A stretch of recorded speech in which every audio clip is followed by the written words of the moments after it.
Hey, welcome in. It's the PHNX Cardinals podcast, live from Studio K, presented by our friends at Circle K, your premier Arizona Cardinal podcast. Like and subscribe. Leave us a 5-star wherever you get your programming. I'm Johnny Venerable, once again joined by sweet baby Damon, Dawg, producer, on-air talent extraordinaire. Joining me, Bo Brock, will be back next week as he enjoys some much-deserved downtime. And speaking of downtime, our downtime here in the offseason, it's just about finished. T-minus, really, 4 or 5 days and counting until the offseason is put to bed as the Arizona Cardinals kick off training camp next Tuesday, Damon. So much to cover ahead of what should be a robust 2024. Yeah, absolutely. It's going to be a lot of fun. We're about ready to get locked in here over at PHNX Cardinals. That's what Bo Brock's doing. He's ready to just grind, you know. So we told him, get the hell out of Arizona, get out of the heat for a little bit, and come back to us ready to go. I was proud of him, though. You know, he can't quit PHNX Cardinals. None of us can when we're away from it. And he was with his family late last night and off to the side, cutting clips, doing some social. And I'm like, bro, can you just stop? And he can't stop. And that's the beauty of this show and this community is we're all in all the time. And again, we're fired up here on a Football Thursday. We've got Monty's Burner. We've got Bo Biden, Jessica, Big Red 6. Love that name. Shafe, my guy. Tons of people in the chat. Drop a like on this video if you haven't already subscribed on our YouTube page. And I put it in my tweet for the show today, my teaser, that, you know, I thought we had escaped the offseason embarrassing rankings that have come forth this offseason, whether it be where Kyler Murray is ranked or Jonathan Gannon or Monty Ossenford, James Conner, right, left off the top 10. And when you mess with a legend, the best player in franchise history, everybody takes note. And what I'm referring to, Damon, the fine folks at ESPN, they saved their worst take for last. ESPN came out with something called the top 100 athletes of the 2000s, so 2000 to 2010, who were the best athletes across all sports. So it could be track and field, it could be, you know, men's, women's swimming, NBA, NFL, whatever. 100 players listed. Larry Fitzgerald inexplicably snubbed Damon from this list. Your immediate thoughts and reactions to this from ESPN, who losing more credibility by the day. I mean, he absolutely belongs on the list. I'd say based off of legacy and longevity alone, like he's the guy that you point to. Eric Ruby and I were talking about this before the show. Like he is Phoenix sports, right? He is Valley sports. So I think that lasting impact kind of makes a difference. It should, at least on this list. Like when you consider that, you know, he is the guy for all of, you know, Cardinals fans and just Valley sports fans in general. Here's what I will say about this list. First and foremost, there's not a ton of NFL players, but I think the players that they've included, especially near the top, there's a recency bias, right? So Patrick Mahomes is the highest rated NFL player. He is at number 18. Okay. And again, I don't have an issue with that, but we're talking about of the 2000s thus far. So I think I misspoke at the top of the show. It's like 2000 onward. Patrick Mahomes is number 18. Aaron Donald, who just retired, is number 20. Those are two players that entered the NFL landscape 10 years ago or less. Mahomes was just drafted a little bit more than a decade or a half decade ago. So again, like you think about, there's no Ed Reed on this list. I mean, some of the greatest players to ever play football are not on this list. And I think I love Reed is Mahomes, 99.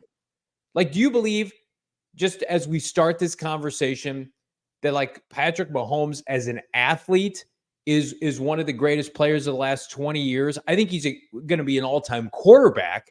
But like when I think of great athlete, I'm not sure like he immediately comes to mind. Of course that he is. But if we're talking about the top 1%, like I think athlete, I think like freak of nature, 4 speed, can jump the highest. And I get it. It's his arm talent. But what do you think? Are you content with where Mahomes ends up on this list? I mean, yeah, I don't think that wouldn't be my talking point, at least, because like, think about like a Lionel Messi, for example. He's 3rd overall. He's not like a pure power athlete, but what he's done is made him potentially the GOAT of his sport. So I would say, to me, at least, the way that I see Patrick Mahomes' career trending, I believe that when it's all said and done, we're going to say he's the greatest quarterback of all time, in my opinion. So I just think that quarterbacks impact the game so much at an NFL level.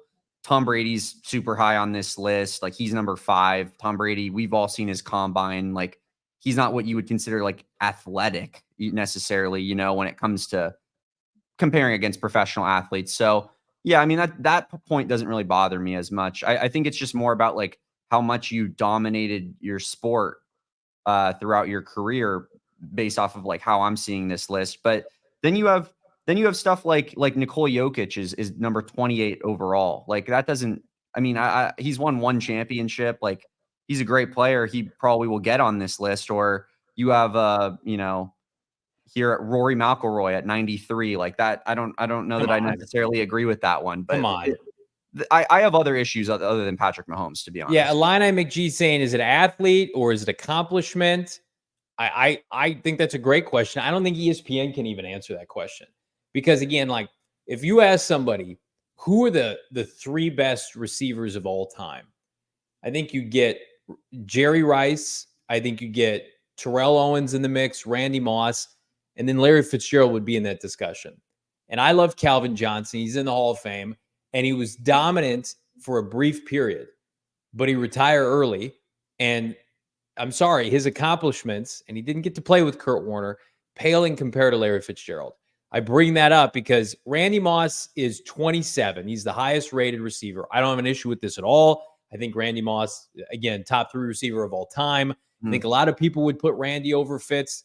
Like, I'm not going to have that argument today. I have no issue with that discussion, though. You want to do that, that's fine.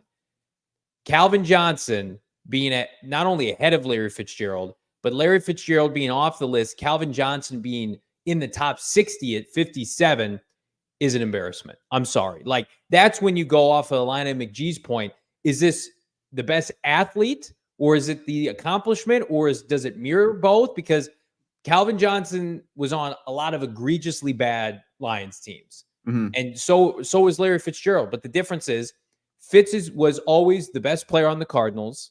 And at the end of the day, willed that team in 2008, 2009 to the Super Bowl.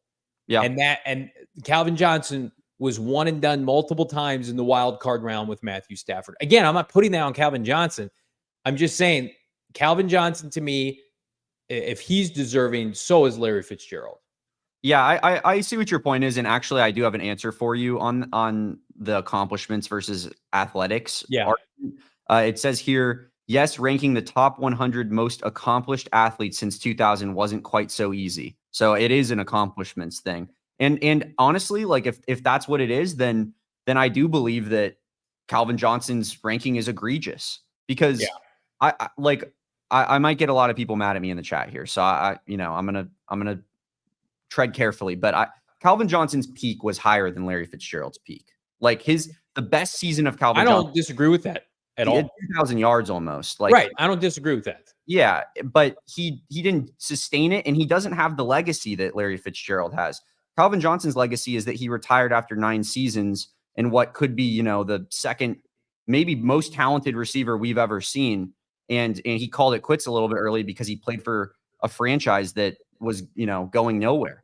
Whereas Larry Fitzgerald's legacy is he's the guy of the 5th biggest city in America when it comes to sports. So if it's accomplishments, then I would say Larry Fitzgerald absolutely belongs on this list. And Calvin Johnson being 57, that's egregious, because like T.O.'s not on the list. Like you mentioned T.O. He's in that same realm of wide receiver as well, but he's not even on the list either. And Calvin Johnson, you have him like you said, in the top 60, almost in the top half. Like, that seems pretty ridiculous to me. I think this is one of their rankings where they're just like, yeah, remember Calvin Johnson? He was 6'5". He was just inducted in the Hall of Fame. Let's get Calvin on this list. So you put that aside for a second, and then you start looking at some of these other NFL players. And again, I would have Ray Lewis and Ed Reed much higher, but then I look at some of these other players on this list, specifically in the NFL. Okay. Aaron Rodgers is in like the back half of the 90s. He's at 91. Seems a little underrated to me. I won't lie. Yeah, and that's fine. Darrelle Revis at 96 over Larry Fitzgerald's also a joke. I'm sorry. Like Darrelle Revis, great player, Hall of Famer, was on a lot of shitty teams for the New York Jets. Did he win a Super Bowl for the Patriots? Probably, but he wasn't the driving force of that team. Larry Fitzgerald with Kurt Warner was the driving force of the Super Bowl team for a team that had never won anything. Darrelle Revis was on the decade team. So is Larry Fitzgerald at his position. Darrelle Revis was not as impactful at number 96. Larry Fitzgerald being left off this list is a joke. Like you want to have your cake and eat it too. That, you know what this screams, and I hate doing this. This is an incredibly East Coast bias list from an NFL standpoint. You've got a ton of players that played in Central Time Zone and a ton of guys who played East Coast. You got two guys from Baltimore, and Ed Lewis and Ray and Ed Reed and Ray Lewis. Calvin Johnson, who went to Georgia Tech, played in Detroit, Middle America.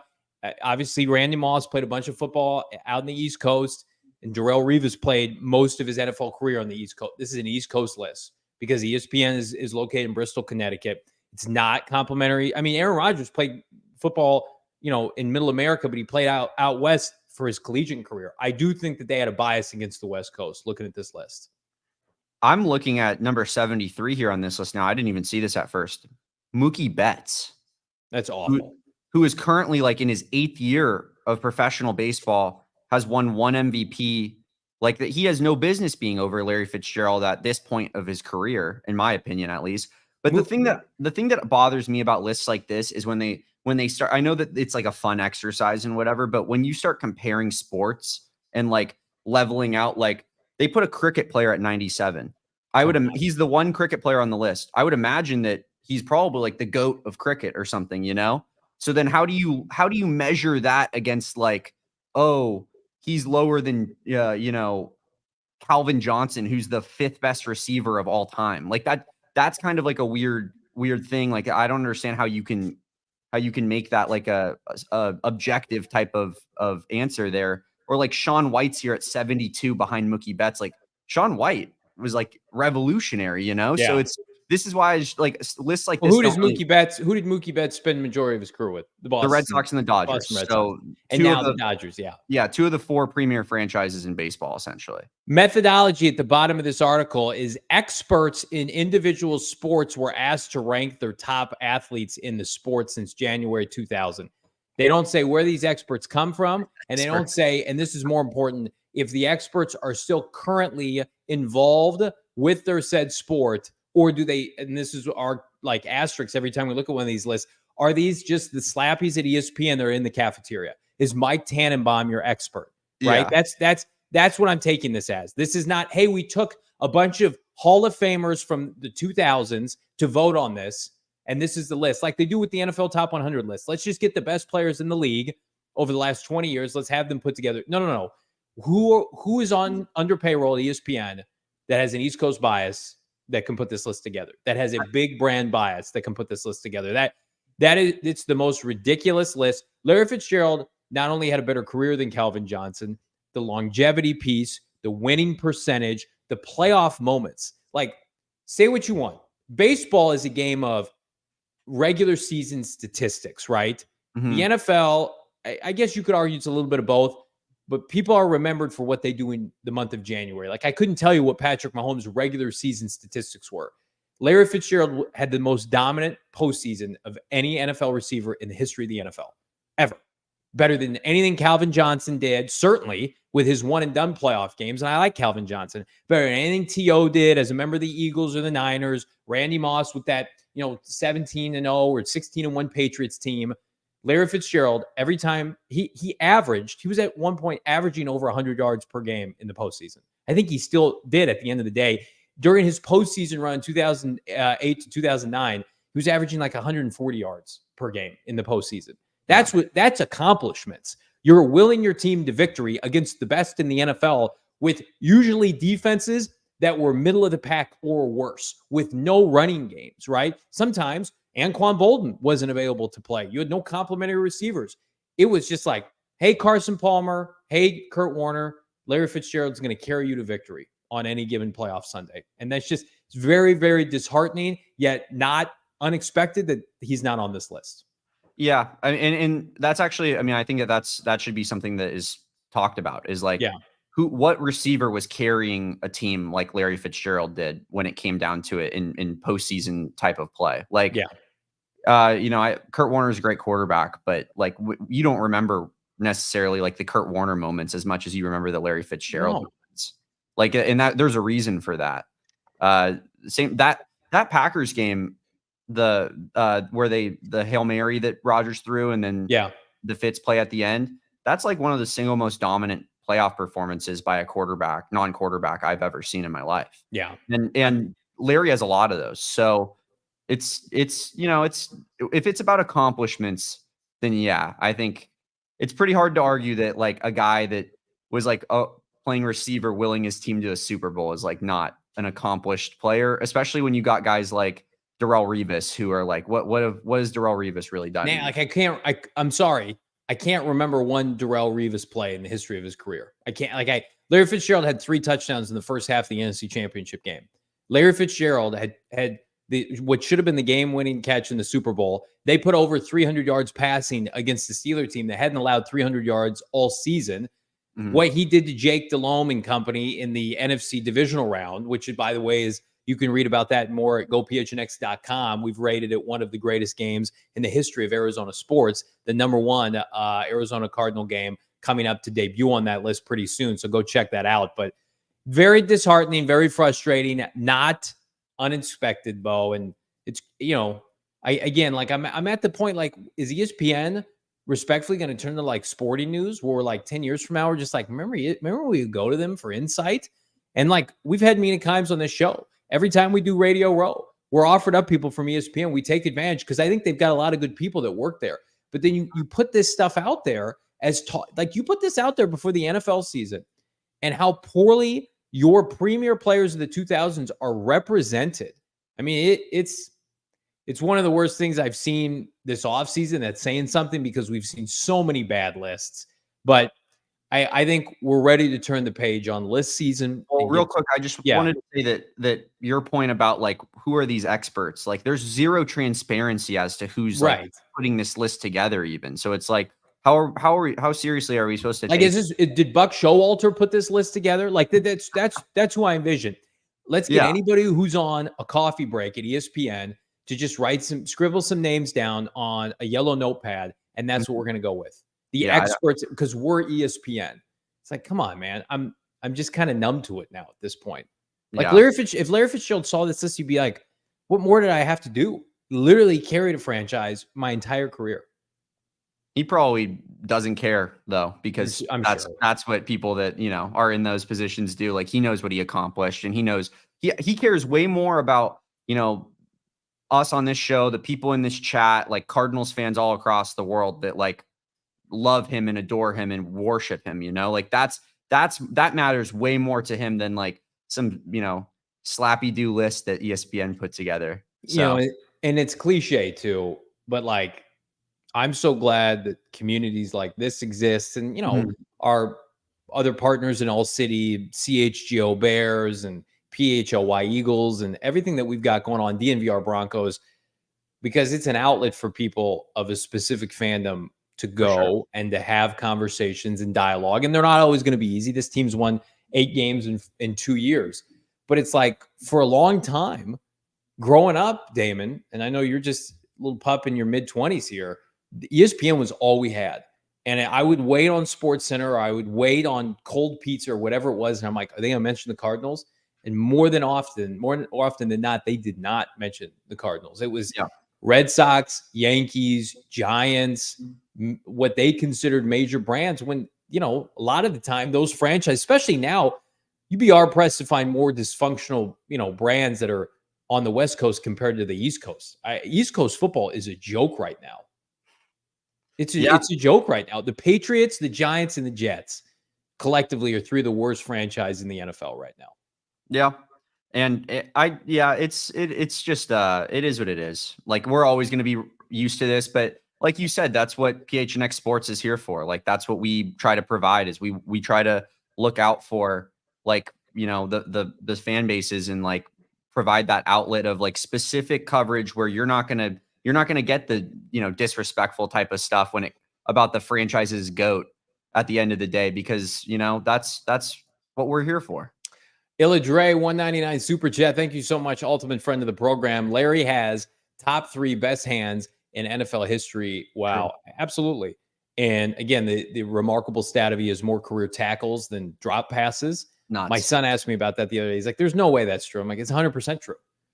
Partially because the Cardinals quarterbacks threw a lot of interceptions. He had to go tackle people. It's one of the craziest stats ever, actually. Yeah. Like I would say it's like probably like it's got to be like in the top 10, because that is so nuts with the amount of volume that he got in his career.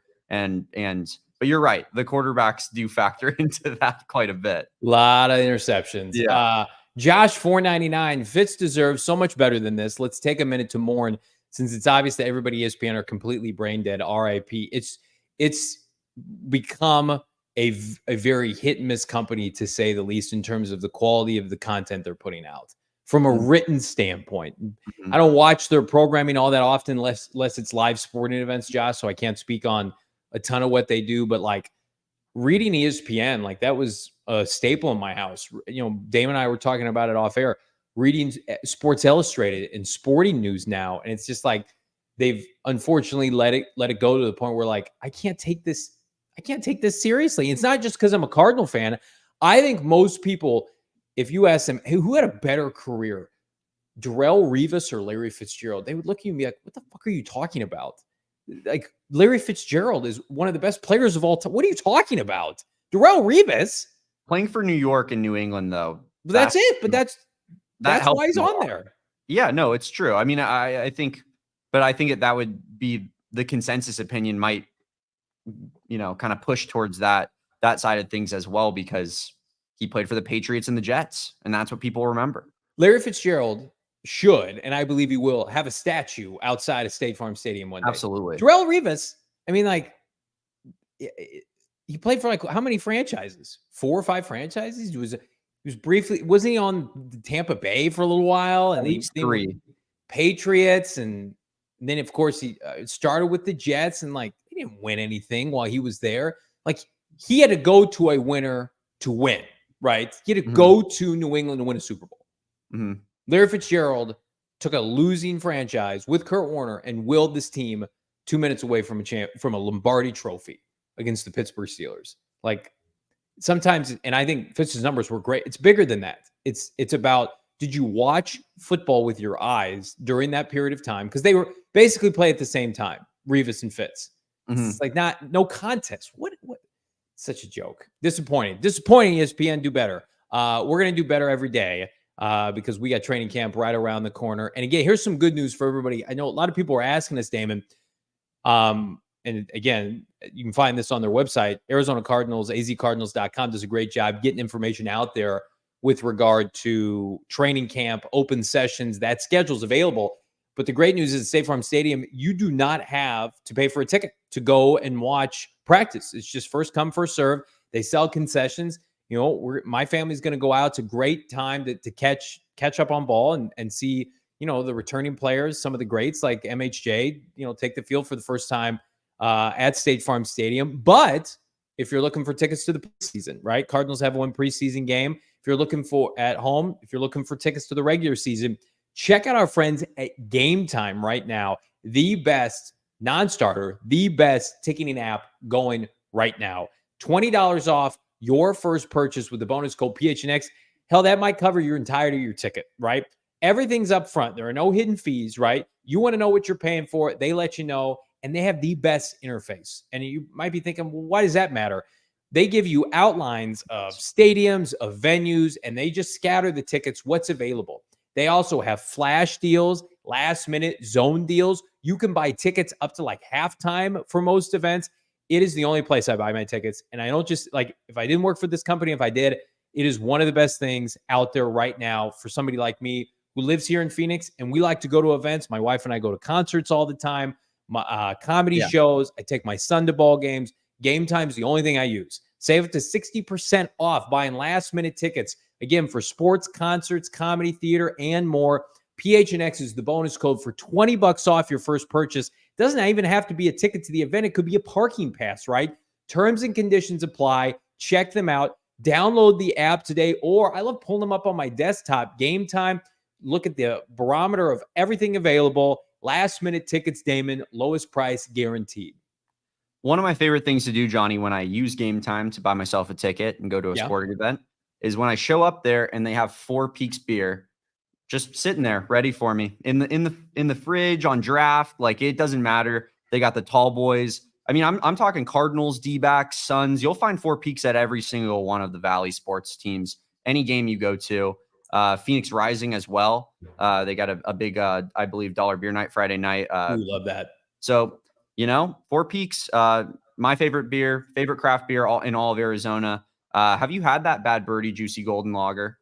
Or Juicy Golden Ale, I should say. I have. It's fantastic. It's probably my favorite beer of the last few years here. One of the most refreshing that I've had in some time. It's such a good summer beer, the official beer of summer, as me and Bo have coined it. And I'm sure Bo's popping some Juicy Golden Ales right now in California on the beach there. But yeah, Four Peaks, man, you got to hit it up. Another good place to go with Four Peaks, 8th Street Pub down in Tempe. If you want to hit up, some good bar food, some chicken tendies that our fans love so much. Go there before an ASU game, maybe pregame it a little bit. Their 8th Street Pub literally has everything. So hit up Four Peaks, hit up that Bad Birdie Juicy Golden Ale. They have it at Circle K. They have it and pretty much any grocery store, anywhere you find beer. So visit fourpeaks.com/locator to find all your favorite beers and events. Check out at Four Peaks Brew or at Four Peaks Pub. To keep up with the latest at Arizona's hometown brewery, must be 21 or older to drink Four Peaks, and please enjoy responsibly. Ozzy, speaking to my heart, I need a pumpkin porter for Four Peaks. Absolutely. Ryan H. Pumpkin porter is coming. It's like training camp, NFL's, red zone, Cardinal football, pumpkin porters. They all line up together. How about this from Bo Biden? Pumpkin spice for JV after he finishes his Capri Sun, of course. Nothing wrong with that. I 100% agree with that. I wish that Four Peaks and Capri Sun could do like a merger of sorts, a collab. I'd be all over that. Oh, what are you drinking? Just my Four Peaks Capri Sun, twisted kiwi. Great. Sounds tremendous. Do you think that subconsciously the pumpkin flavor is better to you because of it means football is going on? Yeah, 100%. 100%. That's a great point. I remember the first year we had this company. I was living in Maricopa. But the first year that PHNX Sports was around, and we launched in the fall of 2021, which is crazy. And I would drive in to do what used to be called our tailgate show. And I was one of the first people, including our producer extraordinaire, Leah, who's phenomenal. She and I would get to the building about the same time, and I would always have a pumpkin something in my hand, and she would always be like, I know what time of year it is. And I said, yep. And then I always have fond memories because PHNX Sports started. We launched in September of 2021, and I was just fully entrenched in my pumpkin obsession. And then that's the year the Cardinals started. What was it, 9-0? And I mean, it was just a lot of fond memories of that year. Obviously not the collapse by the team, but yes, long story short, doing the tailgate show with Saul and Shane, most of the time I would have to my left a pumpkin porter and to my right some kind of pumpkin spice something for caffeine. That must have been such an electric ride at first. Like, I bet you were on top of the world. I watched games with you last year when there were zero expectations. We had an XFL roster. We're like fighting for wins against the Falcons, and you're like standing up at Gila River Resorts and Casinos, just getting pumped into it. So I can't even imagine 9-0. There's a clip out there on Twitter. I'm sure somebody could find it. The first NFL Sunday we ever did, I'm sitting in our old studio, which might have been 120 degrees. Saul and I are sitting there. We're watching this. We had one TV in there. We've since upgraded. The studio now is unbelievable at PHNX Sports. And it's Sunday. They're in the early slate against the Titans. And the Cardinals are just beating the holy hell out of the Titans. Chandler Jones had 5 sacks. Kyler Murray had 5 touchdowns. And I'm losing my mind. And I'm sure the video's out there on Twitter. Saul's just taking a video of me. I was just like, we've made it. Cliff Kingsbury, give him all the monies. And Super Bowl. unfortunately, it didn't work out. But it was a fun year regardless. You were probably walking around being like, Saul, how many Super Bowls do you think that we're going to win in the Cliff Kingsbury era?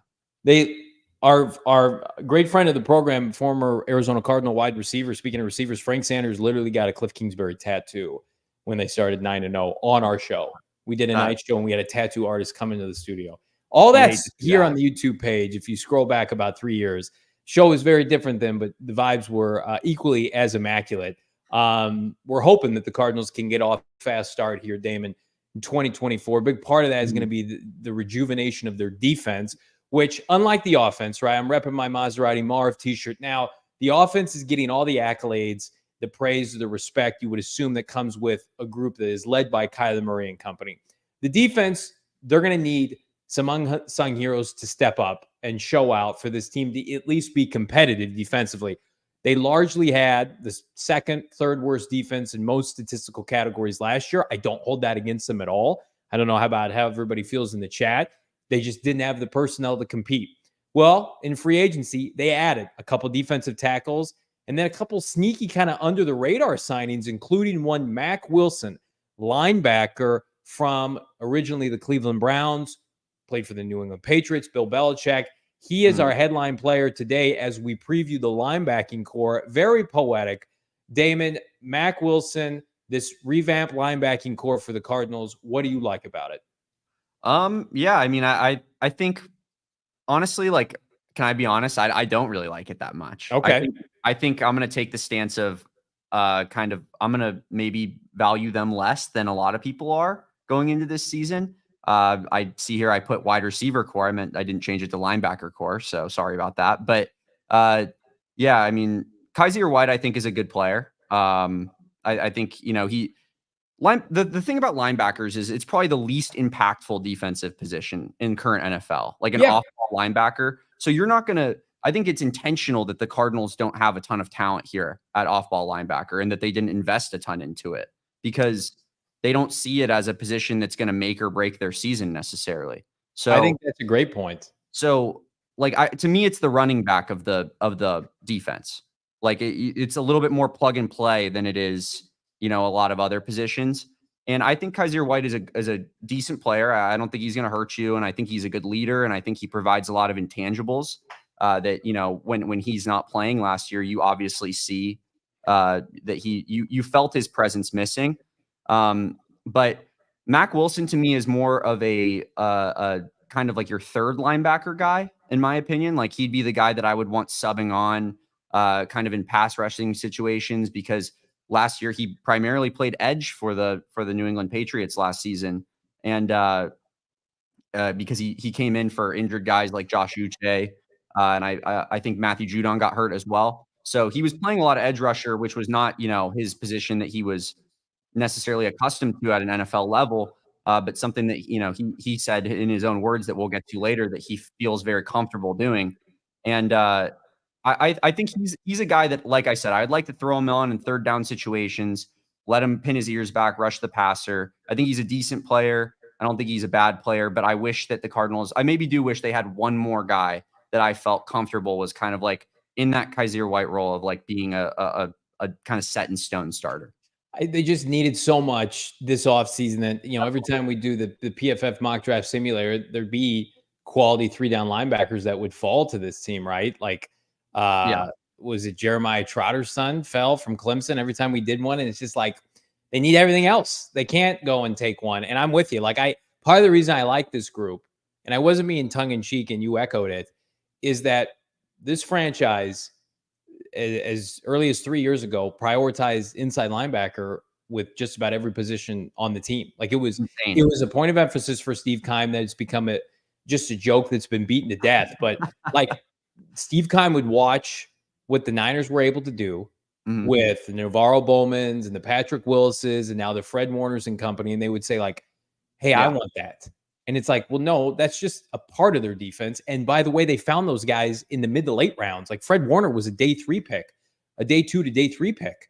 Yeah. And Steve Keim's like, I'm just going to get them in the first round. And even if they don't play this position and they don't have the natural ability to play it, they're going to be big and have really good measurables. They'll instantly become a star inside linebacker because to your point, it's thought of largely as the running back of the defense. So he took an Isaiah Simmons and he took a Hassan Reddick and he took a Zaven Collins and he's like, hey guys, this isn't your natural position at all. Let's play this role. And I don't want to downplay this. I want everybody to hear me when I say this. Those decisions specifically, and Keim had a lot of bad ones, were the most impactful in literally setting this franchise personnel department on fire. Like what he did, trying to convert multiple inside line or first round picks into inside linebackers, put the Cardinals where they were at this time last year. And so Jonathan Gannon says, okay, I'm going to get Kyzir White, who played for me in Philadelphia, who was my captain, who's going to come here and help set the culture, right? Yep. Is he a little older now at this point? Is he coming off injury? Absolutely. But again, somebody that you feel like you're going to get quality football from, opportunistic, had an interception last year against CJ Stroud, like can do a lot of good for you, right? Or excuse me, against Dak Prescott. And then on the flip side, let's go out and sign a young kid in Mack Wilson that played for Nick Saban, that played for Bill Belichick, that understands what it takes to be a good pro. And let's see if he can take his game to the next level. Like you mentioned, his time with Bill Belichick, rushing the passer last year in New England, interchangeable chess piece that you can move around. And on the Cardinal defense, like, let's see what he's got off the edge. And speaking of that, he spoke about Damon, his pass rush abilities today. And I thought these comments, Damon, really interesting as to what the Cardinals may do with him. Yeah, I mean, I rushed in college a little bit, kind of played outside linebacker in high school as well. So it was always there, you know, and I just feel like Coach Mayo and Coach Belichick gave me an opportunity to kind of showcase that when I got to New England, because I didn't do it in Cleveland. And, you know, I told them I can pass rush, and they gave me an opportunity, obviously. And we had a few injuries last season. Judon and Uche went down, and, you know, they was just like, all right, let's give Mack a shot. And, you know, I just knew I always had it, you know, athletically. I can dance, I can do a lot of things that, you know, people don't know. And then when I'm out there, honestly, I just feel like I can't be stopped, especially on the edge. Like it's a different feel when I'm on the edge, honestly. Like if I get a good get off, like it's wraps. I feel like. Can I just give you a hot take? I would rather see Mack Wilson rushing the passer than Dennis Gardeck. I'm sorry. Like I think he's got a little bit more upside, cachet. There's the unknown. He's a better athlete. Like if you want to put him in on like coverage downs, his ability to kind of move sideline to sideline is intriguing. But like, if they're like, hey, Johnny, can Mack Wilson come in on third down? I'm willing to be open to it. It's one of the things I'm looking forward to this preseason.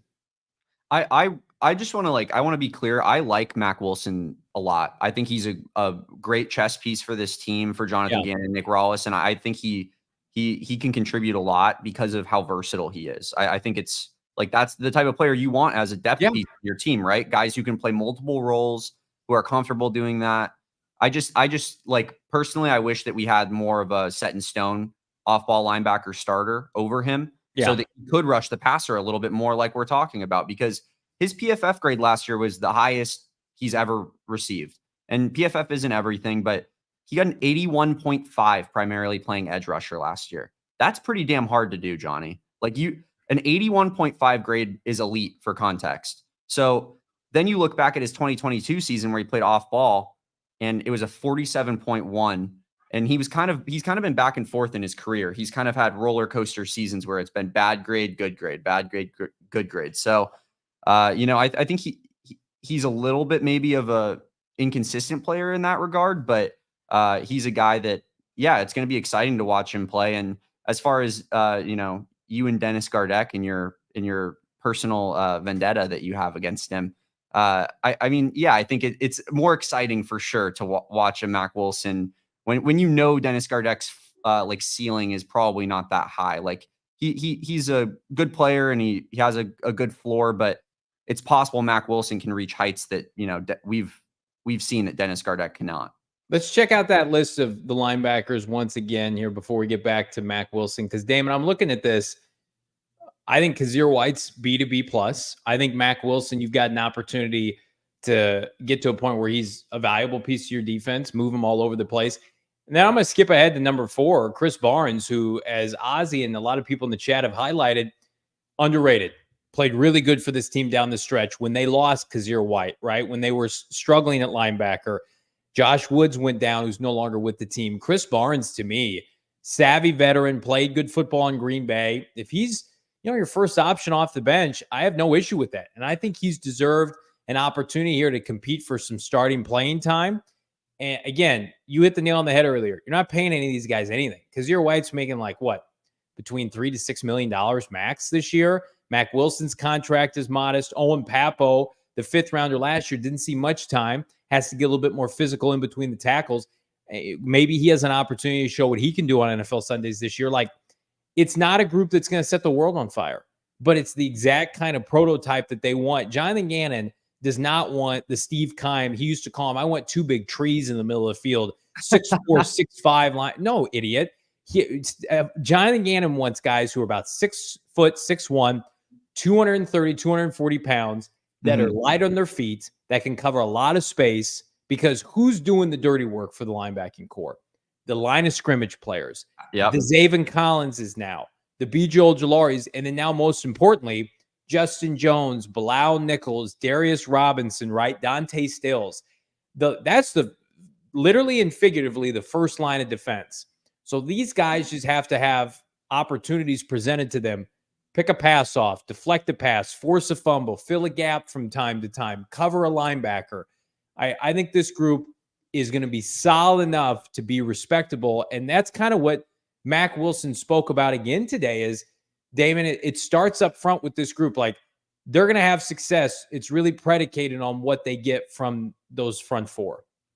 Yeah, for sure. Let's hear Mack Wilson talk about that. Yeah, I mean, stopping the run it starts up front, honestly. Bilal, Justin, Zaven, BJ, all those defensive guys up front, we harp on telling them to start with you guys. Like, they can't run the ball if you guys playing physical up front, getting off the ball.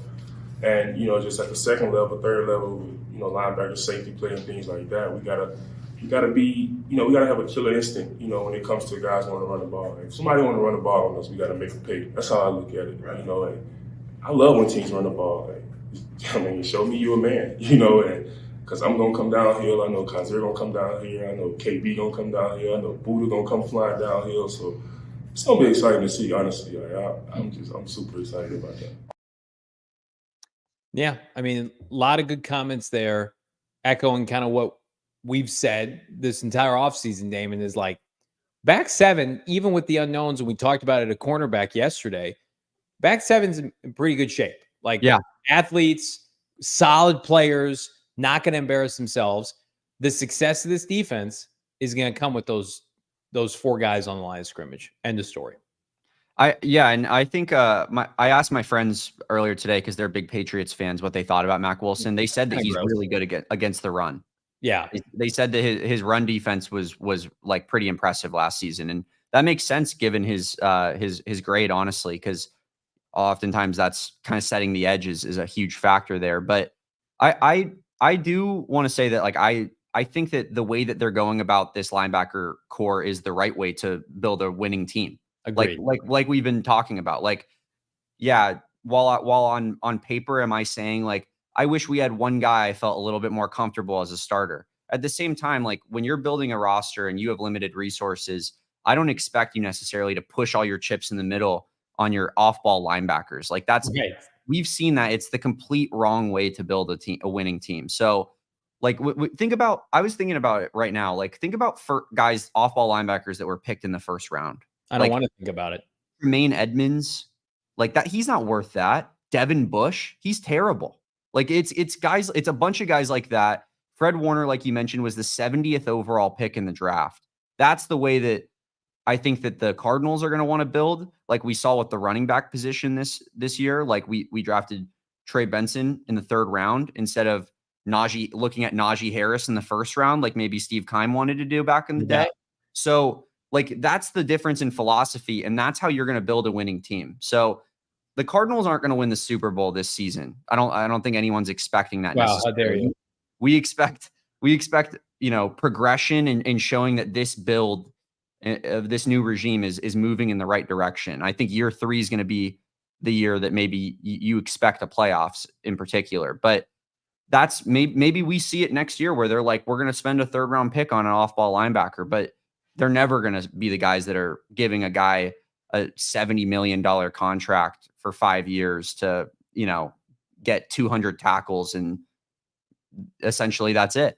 I was talking with our guy, Craig Morgan, yesterday. He's got a tremendous article. He's got a bunch of good content coming out of GoPHNX.com. And he and I were just kind of chatting about Budda Baker. And it's not apples to oranges because of what Budda means to this team, from a leadership standpoint. But his contract's going to be up this offseason. It's just like, I'm sorry, the amount of time I've spent, and this is not an indictment of Budda as a person, just the amount of time I've spent around this new regime. It's like they do not value linebackers and safeties.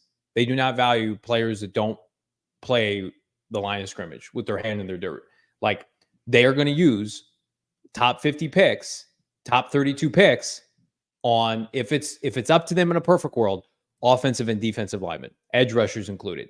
Like, every year, you're probably going to see, unless there's an MHJ scenario, if there's the equivalent of MHJ at cornerback next year, they'll dabble with that, right? If Kyler Murray, God forbid, is never their quarterback again, they'll look at quarterback. But for the most part, it's like offensive line, defensive line, offensive line, defensive line. That's how they want to be built. They want to be able to push people around. I love Budda. I love, peak, Patrick Willis. Like, that's not how teams are built in 2024. Like, you got to be able to rush the passer. You got to be able to stop the run. And on the opposite side of the ball, you got to be able to invoke your will with the Paris Johnson Jr.'s of the world and protect Kyler Murray. Like, that's the NFL. There's a famous saying. It's like, get a quarterback, protect a quarterback, get after the other team's quarterback. That's the NFL.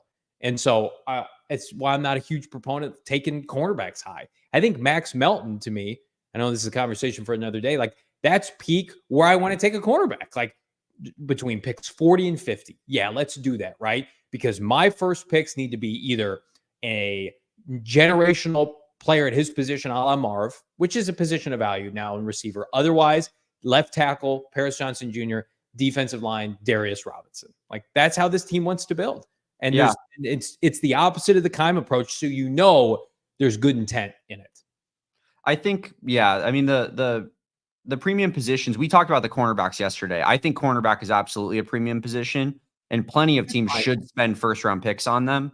But maybe the Cardinals can be a team that they feel comfortable where they know they can find a guy in the 2nd round that is going to have the talent of a 1st round guy. I think so. Yeah, because that's what their coaching staff is built off of, is being, defensive back guys. So it's such an advantage. But I mean, you're right. Like, off-ball linebackers and safeties are the 2 positions that you would deem as not premium positions probably in the NFL from a defensive standpoint these days. Like, Justin Simmons is a free agent right now. Exactly. He's arguably the best safety of the last 5 years. So off-ball linebackers aren't getting, like, Mack Wilson got paid this offseason. You got a 3-year deal. It's a 2-year deal when you look at the guarantees. Yeah. It's modest when you compare to, like, they're not the same caliber of player, but like what Christian Wilkinson did, or even like on the flip side, what some of these interior offensive linemen got paid, but some of these guards and centers in free agency. It's a different league, and who knows, it may swing back in their favor, and I hope for their sake it does. But you mentioned Trey Benson a little bit ago. We're going to get to Trey Benson here in a second.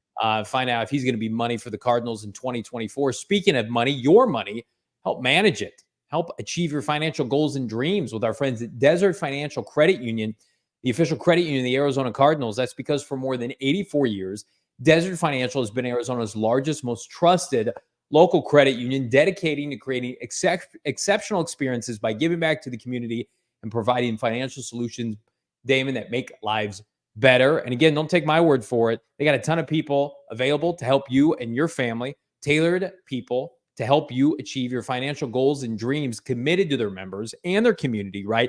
Desert Financial Credit Union, they're a staple here in the Valley. Tons of locations all over the place. I love it. I can get my money when I need it. And again, that's just with my checking account. They offer savings accounts, mortgage rates, loans. Go get a credit card, build some credit for a loved one, investment options, and more. Plus, rep the Red Sea with the Arizona Cardinal Visa debit card. One of the best financial decisions I've made since moving to the Valley. It's repping and upping with Desert Financial Credit Union. They are fantastic. Check them out. I can't encourage you to check them out fast enough. Go to desertfinancial.com, Damon /Cardinals to get started.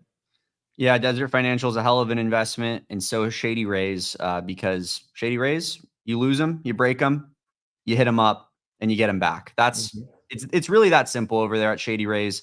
And if you use our code PHNX, you can get 35% off a pair of polarized sunglasses. So it's honestly, it's going to be hard to beat that deal. You're No getting doubt. a pair of designer quality sunglasses for 35% off, and you got them for life. That's the guarantee. Like you are, it's a blood contract, you know? That's what happens at Shady Rays. They lock in with you for life as soon as you buy them. Is that what we're saying now? Okay. Blood Yeah, oath. blood oath. Yep, Shady Rays, blood oath. So uh Max is giving me a little bit of a woe in the Well-deserved luck. office there. Yes. But another good thing about Shady Rays, rated 5 stars by over 300,000 people. So you're getting that quality when you buy Shady Rays as well. I'm using my Shady Rays when I'm going on my runs. I wore them this morning when I went on my run. So I love my Shady Rays. I know with my blood oath, I have them for life, and you should too. So exclusively for our listeners, Shady Rays is giving out the best deal of the season. Head to shadyrays.com and use code PHNX for 35% off. Real talk. Like I had a pair of, let's just call them premium sunglasses by a well-known company before I got in with Shady Rays. And they may start with an R and a B. And I was committed. I'm like, I'm never going to get another pair of sunglasses. I'm never going to stray. And then I started hearing about Shady Rays, and I'm like, what's this about? First of all, like I beat up my sunglasses, and some of these competitors can be very expensive, right? I got kids. They're always stepping on them. They're always throwing them. I'm losing them. It's just like, I want something of quality that I know, like, okay, I don't have to, break a leg or break the bank, I should say, to get another pair. And that's the best part about Shady Rays. They merge quality with just an unbelievable price when you put these sunglasses on, and they look fantastic. So Yeah. I'm a lifer with Shady Rays. Whether or not I'm here, I'm somewhere else, like I will always have a pair of Shady Rays on me. Yeah, I saw Nick from the CHGO Bears show too. He was promoting his Shady Rays. He had like the Bret Hart Shady Rays. He was you look like a pro wrestler. Oh yeah, they just dropped those. So and he brought him out to training camp. He's wearing them around, and people are calling him the most stylish guy over at Bears training camp. Now I'm jealous of that, and I wonder if I order those tonight, they'll get here by training camp. But all right, so a lot of good stuff happening. Let's get to these super chats here. Josh, back to back, $4.99. Thank you so much, Josh, for the support on the channel at that level, my friend. How about this? Supporting my co-host today. Wow, Bo's looking really good today. Did he do something different with his hair or something? The old Bo could never look this good. This is new Bo, otherwise known as Damon, typically behind the camera, but he is sporting, Josh, what I think is the best Diamondbacks hat I've ever seen. Yeah, it's a pretty cool hat. It's an Arizona State flag colored hat. So that's fantastic. We were talking about before the show, Johnny. Like I think the Cardinals kind of missed a little bit, not adding the blue and yellow accents on the new uniforms. I think that would have been pretty sweet, or like a flag patch. You were not, unfortunately, with you were with PHNX Sports, but you weren't a part of our beat yet when they unveiled the new uniforms. Here's what I'll tell you: the Cardinals' old uniforms were the worst uniforms in the NFL. So it literally was like, how can we just get to respectability? You could have rolled out a lot for me, and I would have been like, let's do it. So while I'm agreeable with you, state flag, yes, some accents, some blue, all for that. What we got though, night and day better. So it's hard for me to complain. Like the old piping and the two tones of the Cardinals' old uniforms on the shoulder pads. I'm joking, but I mean seriously at the same time. Like my son just got a Kyler Murray poster in his room, and it's him in the old uniforms. I can't look at it. I'm like, this is awful. It is not visually pleasing. I can't believe they used to rep these. So now I'm like, I see those icy whites, Marvin, the All Blacks this year. Like yes, they need an alternative state flag uniform, no doubt, but we've come a long way, brother. Yeah, no doubt. It's for sure a move in the right direction. Like the jersey change is absolutely positive. And Marv is going to look like Darth Vader in that jersey, by the way. He is 100%. And which is going to be the coolest thing maybe ever. But I think that they could have had I like the Cardinals uniforms. I think they could have had top 1 or 2 in the NFL if they added a little bit of. We were taking baby steps with this team and with these jerseys for sure. They do, I think, need to dabble with white pants with the red jerseys. That's an easy tweak. They can do that like tomorrow if they wanted to. And then color rush the all red. But in terms of like a jersey alternate, I don't know if we're going to get that anytime soon. Josh coming back with another $4.99.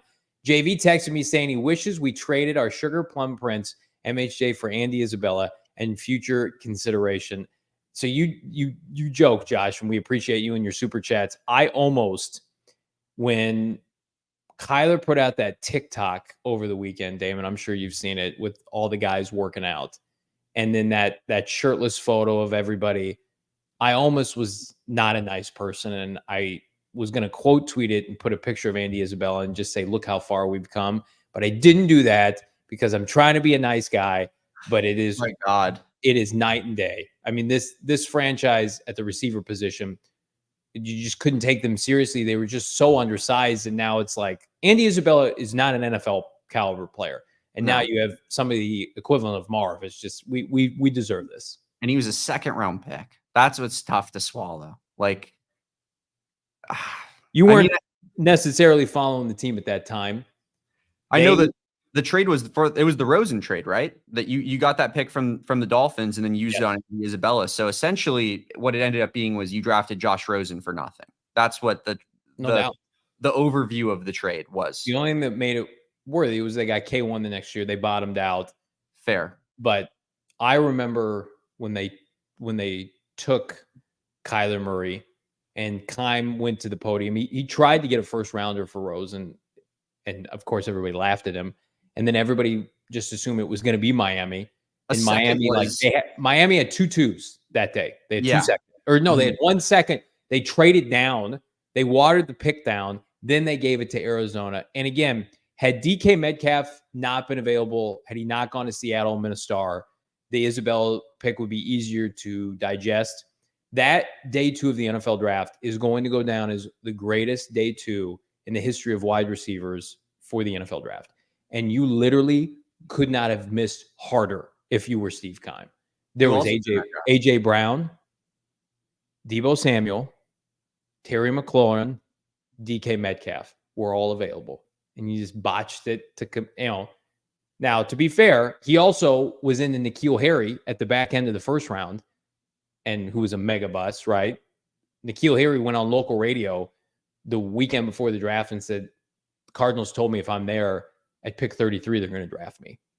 And he had gotten taken by New England, so they took Byron Murphy, but he just couldn't draft the position at all. No, that's unbelievable. I honestly, him getting a 2nd round pick for Josh Rosen is like highway robbery after that rookie season that he had. Mm-hmm. That's still it's kind of impressive. Like, I mean, not to toot Steve Keim's horn, but like that, I mean, the value of the pick there was not the problem. It was the player that they drafted. No doubt. I mean, it's disappointing. I want to draw your attention, by the way. Let me pull this up here on my end. Speaking of players, Trey Benson gets a rookie contract done just under the gun here ahead of training camp. This is from our guy, Jordan Schultz, friend of the program. Messaged us earlier today. Let us know running back Trey Benson, who is the lone unsigned player from the Cardinal rookie class, is under contract here. 2024 and beyond, says it signs a 4-year deal like all non-first rounders do. The 2-time All-ACC performer at Florida State with a 4.3 speed, never fumbled during his college career. I actually didn't know that. He's expected to play a prominent role for Kyler Murray and the Arizona Cardinal offense. So again, he comes in with lofty expectations, but I don't think he is immediately expected to contribute. He's somebody that I think is going to have to vie for carries with Michael Carter. This is James Conner's backfield. All that to say, I'm excited about the Trey Benson era, Damon, whenever it does come to fruition here in Arizona. Yeah, I think Trey Benson in like a dynasty format, if you're a big dynasty fantasy football player, I like that pick a lot. Yeah. I don't know exactly where his value is going to be. I think he was like a 2nd round pick in rookie drafts around, but he's a guy that like I think is, he's young. He's going to be fresh next season because hypothetically James Conner is going to be taking the big share of the load in this season. So But also James Conner is a guy that, he typically misses a couple games a season, it seems like. So Trey Benson is going to have to step up when he's given that opportunity and prove to everybody that he deserves that RB1 spot next year. But I think we're all pretty confident that he will. Yeah. To me, it's like learn the offense, work on your pass protection, build up some additional muscle. It's asking a lot to take over from James Conner, who is a genetic freak. I would say run the wheels off of James Conner this year. Give him as much as he can handle. Have it be his swan song. And again, like, I hope it's not the last year for he and Buddha just because of what they've meant to this franchise. But if it is, let's get these guys a postseason berth, man. Let's get these guys in the playoffs, because next year it is going to feel like a little bit of a changing of the guard.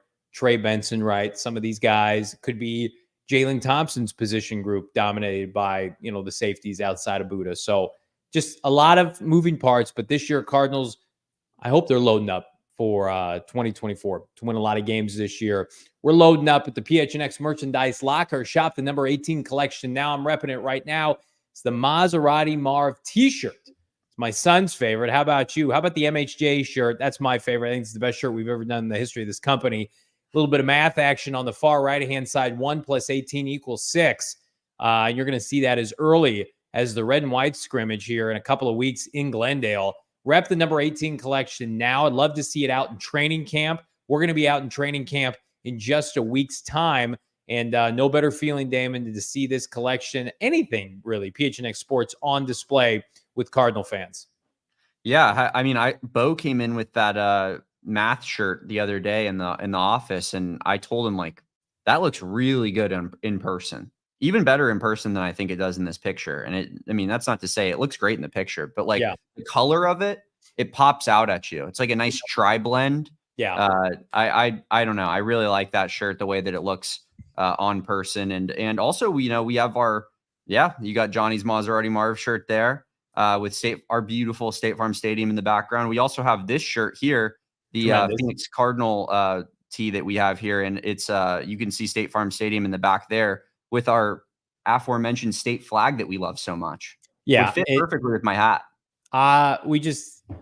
We take our time with our shirts because we want them to not be perfect, but speak to the audience, for lack of a better phrase. Like we're not throwing shirts out there just to throw them out there. We were in the lab. I'm in the lab seemingly every day, trying to get ready for training camp. Our folks behind the scenes at the merchandise locker, they're in the lab trying to craft the best PHNX Cardinals related merch possible, on top of the phenomenal collection of everything PHNX Sports. So check it out right now and become a diehard. Go PHNX.com. Join the exclusive member Discord. I can't encourage you guys enough. Like, we had our $9.99 challenge last month. A huge success because of you guys. Mm-hmm. If you're not a diehard in the Discord for training camp and you're a Cardinal fan, I'm just going to be real with everybody. You're missing out. We're going to have exclusive content, footage, bites from coaches and players alike, behind the scenes stuff. Our group's going to be out there every day. I'm going to get out there when I can. Same with Damon. Bo's going to be out there every day. Craig Morgan. We're going to have a full team. And yeah, some of the stuff's going to be available and some of it's not. Some of it's going to be diehard exclusive that you can only get at the PHNX Cardinals member Discord. Get it now. You will not be sorry that you did. Sign up. Every year you're a diehard, you're going to get a free t-shirt, piece of merch from the merchandise locker. Damon, how do you feel about training camp right around the corner? You joined our beat about this time last year. So this is your second training camp coming up here. You feeling good about it? Yeah, man. Loving life. Ready to go. Ready for some Cardinals football. I think this year is going to be really interesting because I think the Cardinals are one of the more interesting teams in the league this year. Like, a lot of not super high expectations, but I think people that are informed on the team think that, there's a lot of talent and upside. So it's going to be fun to watch that play out. Speaking of our diehards, did you happen to see I added you in our Discord yesterday of a gift that was sent to our office? And is this a trap? No. Should I go grab it real quick and bring it out live on air? No, I don't want you to do that. Oh, I think you do, Johnny. Okay. Well, I don't want you to have to leave the show. Here it is. I see it now. Here, I can just pull it up on my phone. This is a tremendous photo as I get a little bit of a glare right there. How about that? Damon Dawg stole my prized Boba Fett helmet that was gifted by Ken Weber, diehard friend of the program, who promised me a Boba Fett helmet if I completed the 9, 9, and 9. He's a man of his word. I will be in the studio here in the near future. I will claim my Boba Fett helmet. So thank you so much, Ken. We appreciate that. I think you're going to have to put it on for a whole post-game show, the entirety of it. Just you talking to Britton Golden with the Boba Fett helmet on. I think we would lose a lot of viewers really fast. Outside of Bo Biden, who wants to talk Dark Plagueis with me in the horrific Acolyte finale, we'd gain about 1% audience and lose about 99. So we appreciate you, Ken. That's fantastic. Again, it's a community like everything else here. We're talking ball and we're talking Arizona sports. So again, you pop into the Discord for Cardinals, Suns, hockey, anything you want. We got it at PHNX. Go PHNX.com. Big Friday show tomorrow. Again, we end our position previews, but we're also going to talk about, and I put out a little teaser today on Twitter, the stark difference in talent as we enter training camp last year to this year. And I think the results, Damon, are going to shock everybody when you see them up close and personal. In the meantime, like this video, subscribe to PHNX Sports here on YouTube. Ring that bell for notifications anytime any of us go live. We got tremendous content coming out here. NBA Summer League wrapped up. Our boys on the D-backs show did a fantastic job covering the All-Star game. Now, can the D-backs, Damon, I'm going to ask you, can the D-backs make a postseason run this year? Yeah, for sure.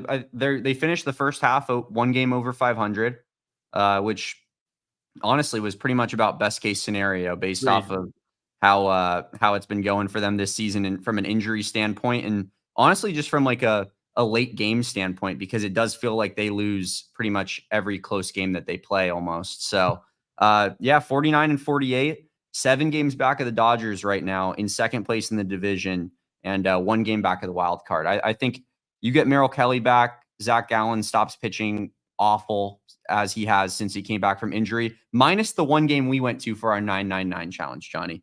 How sickening does that makes it even better that, we endured what was a record time game and we still completed it barely. Damon and I barely got it done. Oh man, mine was as big of a buzzer beater as you possibly could imagine. It was an amazing day that day at Chase Field. We have a lot of those here on PHNX Cardinals. Hit the like, as Marv's telling you down below. Subscribe wherever you get your podcasts. Damon and I are back on a Football Friday. See you guys. Peace. We all silly like the mayor.